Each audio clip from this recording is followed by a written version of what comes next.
India में एक लड़की है जिसने एक वक्त में 5 मर्दों से शादी की हुई है और वो 5 मर्दों के साथ रह रही है। ये वीडियो है यूट्यूब चैनल मेरा दीन इस्लाम है उससे ली गई है और इस पे डॉक्टर जाकिर नाइक साहब का जवाब भी है। तो इस वीडियो को देखते हैं, उसके बाद इसके ऊपर तबसरा करेंगे। महाभारत की कहानी आपने पढ़ी भी होगी और टीवी पर देखी भी होगी, इसलिए हमें पता है कि द्रौपदी के 5 पति थे। लेकिन कलयुग में भी ऐसी एक महिला है जिसके 5 पति हैं। आइए जानते हैं इस कलयुग की द्रौपदी के बारे में। आखिर इस कलयुग की द्रौपदी की क्या मजबूरी रही होगी कि इसे 5 लोगों के साथ शादी करनी पड़ी। सोशल साइट्स पर एक ऐसे परिवार की तस्वीर वायरल हुई है जिसमें 5 मर्दों के बीच सिर्फ एक महिला दिखाई दे रही है। ये परिवार देहरादून के पास एक गांव में रहने वाला है। बताया जाता है कि यह परिवार सालों से एक प्राचीन प्रथा का निर्वाह कर रहा है। इस प्रथा के मुताबिक इस परिवार की राजो वर्मा नाम की महिला को अपने पति के बाकी 4 भाइयों से भी शादी करनी पड़ी। कलयुग की द्रौपदी राजो 5 भाइयों की पत्नी है, जो हर रात अलग अलग भाइयों के साथ रहती है। इस महिला को जब बेटा हुआ तब उसे ये नहीं पता था कि इन 5 भाइयों में से उसके बेटे का असली पिता आखिर कौन है। खबरों के मुताबिक अपने ही पति के भाइयों से शादी करने की बात राजो को शुरुआत में काफी अजीब लगी थी, लेकिन पुरानी परंपरा को निभाने के लिए उसे अपने पति के भाइयों से शादी करनी पड़ी। बताया जाता है कि करीब 7 साल पहले राजो की पहली शादी हिंदू रीति रिवाज के अनुसार गुड्डू से हुई थी। इसके बाद उसने अपने पति के 4 भाइयों से भी शादी की। इस परिवार में इस परंपरा की शुरुआत महाभारत के द्रौपदी के 5 भाइयों से शादी करने की वजह से ही हुई है। विवाह की ये परंपरा महाभारत काल में द्रौपदी के 5 भाइयों से विवाह करने की घटना से जुड़ी हुई है। इस तरह की अजीबोगरीब परंपरा का पालन उत्तरी भारत में हिमालय के आसपास के क्षेत्रों में रहने वाले और तिब्बत के लोग करते हैं। राजो 5 भाइयों की इकलौती पत्नी है, फिर भी सभी एक साथ हैप्पी फैमिली की तरह रहते हैं। राजो को उसके 5 पति बेहद प्यार करते हैं। 5 मर्दों से शादी करने वाली राजो की मां ने भी 3 पुरुषों से शादी की थी। पांचवा जो गलतफहमी लोग कहेंगे कि अगर इस्लाम में मर्द को एक से ज्यादा शादी करने की इजाजत है तो खवातीन को एक से ज्यादा शादी करने की इजाजत क्यों नहीं। Polygyny is allowed in Islam, polyandry is not allowed. ये तो कुरान की आयत है, सूरह निसा सूरह नंबर 4 आयत नंबर 23, 24, 25 कि जिन लोग से आप शादी नहीं करते तो उसकी फरिश दी गई है और ये कहा गया है कि जो औरत की शादी हो चुकी है उससे आप फिर से शादी नहीं कर सकते। मतलब एक खातून एक साथ में एक से ज्यादा शौहर होना उसके लिए हराम है। इसकी वजह यह है कि मिसाल के तौर पे मान लो जब एक मर्द एक से ज्यादा बीवी उसकी है और जब बच्चा पैदा होता है तो आसानी से हमें यह पता लग सकता है कि उसकी मां कौन है और उसका पिता कौन है, उसका वालिद कौन है और वालिदा कौन है। लेकिन अगर एक औरत उसको एक से ज्यादा शौहर हैं तो ये तो पता लग जाएगा उस बच्चे की मां कौन है, लेकिन ये नहीं पता लगेगा उस बच्चे का बाप कौन है, उस बच्चे का पिता कौन है। मैं डॉक्टर होने के नाते जानता हूं कि अभी साइंस टेक्नोलॉजी आगे बढ़ चुकी है और अब एक नई टेस्टिंग है, डीएनए टेस्टिंग, जेनेटिक टेस्टिंग, जिससे कुछ हद तक मालूम पड़ सकता है कौन बाप है, लेकिन वो तो अभी वजूद में आई। इस्लाम माशाअल्लाह नया मजहब तो नहीं है। सिर्फ एक ही वजह नहीं है, कई वजह है जिसके लिए खवातीन को एक से ज्यादा शादी करने की ममानियत है, अलाउड नहीं है। सेकेंड रीजन, साइंस हमें यह कहती है कि man is more polygamous in nature than the women. मतलब आदमी फितरत से और पॉलीगेमस से as compared to the women. आदमी फितरत से वो और एक से ज्यादा शादी कर सकता है बनिस्बत औरत से।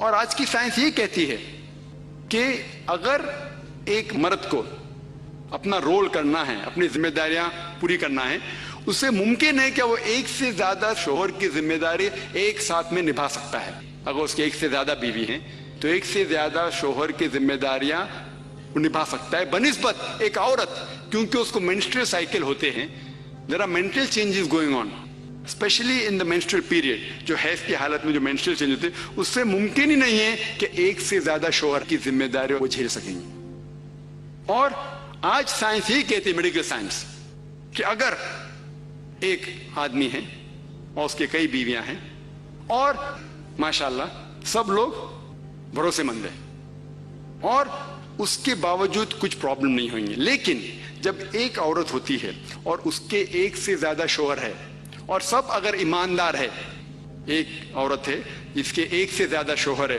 और सब ईमानदार है, आज की साइंस ये कहती है अगर औरत के एक से ज्यादा हम बिस्तर है तो इमीडिएटली सेक्सुअली ट्रांसमिटेड डिजीज पैदा होते हैं, वेनरल डिजीज पैदा होते हैं, साइंस कहती है।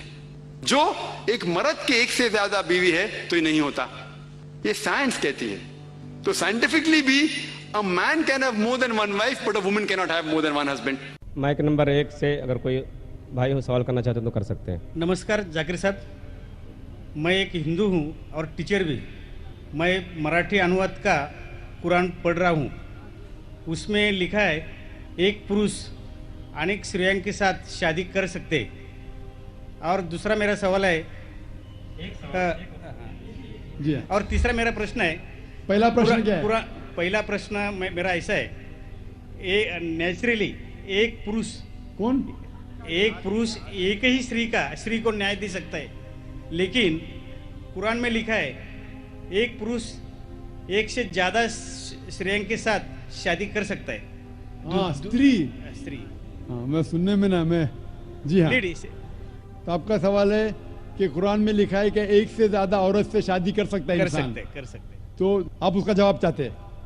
और एक सवाल, काफी लाइन लगी है, टाइम भी खत्म हो रहा है, कुछ चंद मिनट बाकी है।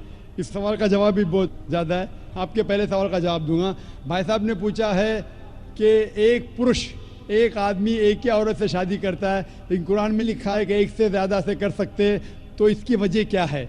आप अगर दिगर मज़हब की किताब पढ़ेंगे, कुरान एक वाहिद मजहबी किताब है जिसमें लिखा है कि एक आदमी एक औरत से शादी करो। आप दिगर मज़हब की किताब पढ़ेंगे तो अक्सर मज़हब की किताब में लिखा है कि आप कितनी भी औरतों से शादी कर सकते। जब आप पढ़ते रामायण, आपकी हिंदू मज़हब की किताब, रामायण में लिखा है कि श्री राम के वालिद की कितनी बीवियां थी? कितनी थी? बहुत से। दशरथ की कितनी बीवियां थी? लेकिन वो ठीक नहीं है ना, उनके थे। ठीक नहीं, क्या पूछता हूँ कितनी बीवियां थी, आपसे पूछ रहा हूँ कितनी बीवियां थी? दशरथ को 4 थे। कितनी थी? 4 थी। आप 4 कहते, चलो मान लिया मैं। 3 बीवियां थी। वो उसमें रामायण में ये नहीं लिखा है कि श्री राम के वालिद ने गुनाह किया, लिखा है? नहीं लिखा है। आप जब महाभारत पढ़ेंगे, श्री कृष्ण की कितनी बीवियां थी? कितनी थी? लेकिन ये ठीक नहीं है ऐसा मेरा बोलने का। श्री कृष्ण ठीक नहीं किए, कैसे आदमी है? श्री कृष्ण को गलत बोल रहे आप, संभालो भाई, हिंदू लोग आपको मारेंगे। श्री कृष्ण गलत कर सकते? श्री कृष्ण गलत कर सकते क्या नहीं? आपके मुताबिक श्री कृष्ण गलत कर सकते क्या नहीं? हम तो श्री कृष्ण को तो गॉड मानते हैं। गॉड मानते हैं, बिल्कुल सही। तो गॉड गलत कर सकता है क्या नहीं? गॉड गलत कर सकता है क्या नहीं? अच्छा, आपके श्री कृष्ण की कितनी बीवियां थी? बहुत से। कितनी? बहुत से मतलब कितनी? 16,000 कहे। 16,000 ने 16,108 थे। एग्जैक्ट बोलिए। आप जब महाभारत पढ़ेंगे उसमें लिखा है कि श्री कृष्ण की 16,108 बीवियां थी, तो श्री कृष्ण के 16,108 रहती, तो मुसलमान की 4 क्यों नहीं रह सकती? आप जब बाइबल पढ़ेंगे, बाइबल में लिखा है कि सुलेमान अलैहिस्सलाम की 700 बीवियां थी। बाइबल पढ़ेंगे, बाइबल के मुताबिक इब्राहिम अलैहिस्सलाम की 3 बीवियां थी। जो आप दिगर मज़हब की किताब पढ़ेंगे, हिंदू मज़हब, यहूद मज़हब, ईसाई मज़हब में आप कितनी भी बीवियां कर सकते, रख सकते। लेकिन इस्लाम में, कुरान में लिखा है सूरह निसा में, सूरह नंबर 4 आयत नंबर 3 में, क्या marry women of choice in 2, 3 or 4, but if you can't do justice marry only one. आप अपनी मनपसंद औरतों से शादी कर सकते, 2, 3 या 4, लेकिन अगर आप इनके दरमियान अदल नहीं कर सकते तो सिर्फ एक से शादी करो। तो ये जुमला सिर्फ एक से शादी करना, ये सिर्फ कुरान में लिखा है। हिंदू मजहब के हिसाब से, ईसाई मजहब के हिसाब से, यहूद मजहब के हिसाब से आप कितनी भी शादी कर सकते, 5, 10, 1000, 16,000, कोई ममानियत नहीं। कुरान में आप ज्यादा से ज्यादा कर सकते 4, लेकिन अगर बीवियों के दरमियान अदल नहीं कर सकते तो सिर्फ एक। तो ये आज सिर्फ कुरान में। अभी देखेंगे क्यों इस्लाम में एक मर्द को एक से ज्यादा बीवी करने की इजाजत है। आमतौर पे लड़की और लड़का, male and female are born in equal proportion. हाँ, लेकिन आप कोई भी डॉक्टर से पूछिए, जो बच्चों का डॉक्टर है, पीडियाट्रिशियन, वो कहेगा कि the female child is the stronger sex. जो फीमेल लड़की है, जो बच्ची है, वो लड़के से ज्यादा ताकतवर है मेडिकली। ताकतवर मतलब मेडिकल जर्म्स को फाइट करने के लिए, बीमारियों के खिलाफ लड़ने के लिए a female child can fight the germs and diseases much better. तो पीडियाट्रिक एज इटसेल्फ में ही लड़के की मौत लड़की से ज्यादा है। जब जिंदगी आगे बढ़ती है, हम देखते हैं कि कई लोग मर रहे हैं एक्सीडेंट में, शराब की वजह से, ड्रग की वजह से, because of accident, because of war. अक्सर मर्द लोग ज्यादा मर रहे औरत से। आज की तहकीक ये कहती है कि दुनिया में औरत मर्द से ज्यादा है। सिर्फ न्यूयॉर्क के अंदर 10 लाख से ज्यादा औरतें मर्द से ज्यादा है। सिर्फ यूएसए में 7.8 million females, 78 lakh females are more than males. In Germany alone 50 lakh female male से ज्यादा है। यूके में सिर्फ 40 लाख औरतें आदमियों से ज्यादा है। रशिया में 90 लाख औरतें आदमी से ज्यादा है। अल्लाह सुब्हानहू तआला जानता है कितनी लाखों औरतें, करोड़ों औरतें आदमी से ज्यादा है। सिर्फ चंद ममालिक में, इंडिया और दिगर थर्ड वर्ल्ड कंट्री में, औरतें मर्द से कम है, क्योंकि हिंदुस्तान में फीमेल इन्फेंटिसाइड है, फीमेल फीटिसाइड है। बच्चा पैदा होने के पहले पता चल जाता लड़की है तो उसको अबॉर्शन करो। लड़की पैदा होती है, तमिलनाडु गवर्नमेंट हॉस्पिटल के हिसाब से 10 लड़कियां जब पैदा होती है, 10 में से 4 का कत्ल किया जाता है। ये नाजायज चीज जब खत्म होंगी तो हिंदुस्तान में भी लड़कियों की तादाद आदमियों से ज्यादा होगी।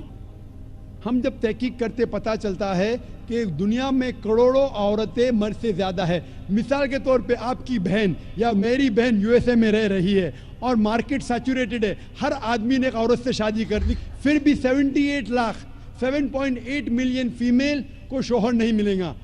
हो सकता है कि आपकी बहन या मेरी बहन उन 7.8 मिलियन फीमेल में से जिनको शोहर नहीं मिला, उनके लिए सिर्फ 2 रास्ते हैं। एक रास्ता है कि वो ऐसे आदमी से शादी करे जिसकी बीवी मौजूद है, या वो बाजार की औरत बन जाए, बाजार की जीनत बन जाए। आप कहेंगे जाकिर बाजार की जीनत, इतना वाहियात लफ्ज, ये सबसे सोफिस्टिकेटेड वर्ड है, पब्लिक प्रॉपर्टी। इससे अच्छा वर्ड मैं इस्तेमाल ही नहीं कर सकता हूं। और कोई भी मॉडेस्ट लड़की औरत ये कहेंगी कि जब दोनों के बीच में चॉइस है, मैं पसंद करूंगी एक आदमी की बीवी बनूं जिसकी बीवी मौजूद है, बनिस्बत बाजार की जीनत बनूं। और आप देखते हैं कि यूएसए में एक आदमी 8 औरतों से जिना करता है शादी करने के पहले। कितने? 8। कोई करता है 2, कोई करता है 4, कोई नहीं करता है, कोई 20। एवरेज स्टैटिस्टिक्स कहती है कि 8 औरतों से जिना करता है शादी करने के पहले, शादी करने के बाद नहीं लिखा है कितनी। ये यूएसए ये नहीं तस्लीम करता कि 2 बीवी। क्यों? इस्लाम में जब एक औरत एक आदमी की बीवी बनती है जिसकी बीवी है, दूसरी बीवी बनने के बावजूद उस औरत को इज्जत मिलती है, उसकी आबरू रहती है, उसको सारे अपने हुकूक मिलते हैं। जब बाजारी औरत को, बाजार की जीनत की औरत को अपने हुकूक नहीं मिलते, उसकी इज्जत नहीं रहती, उसकी आबरू नहीं रहती। इसीलिए इस्लाम में कुछ आदमियों को। तो ये थी आज की वीडियो। तो आपको ये वीडियो कैसी लगी? अगर वीडियो अच्छी लगी है तो इसको लाइक करें, कमेंट करें, अपने दोस्तों के साथ भी शेयर करें।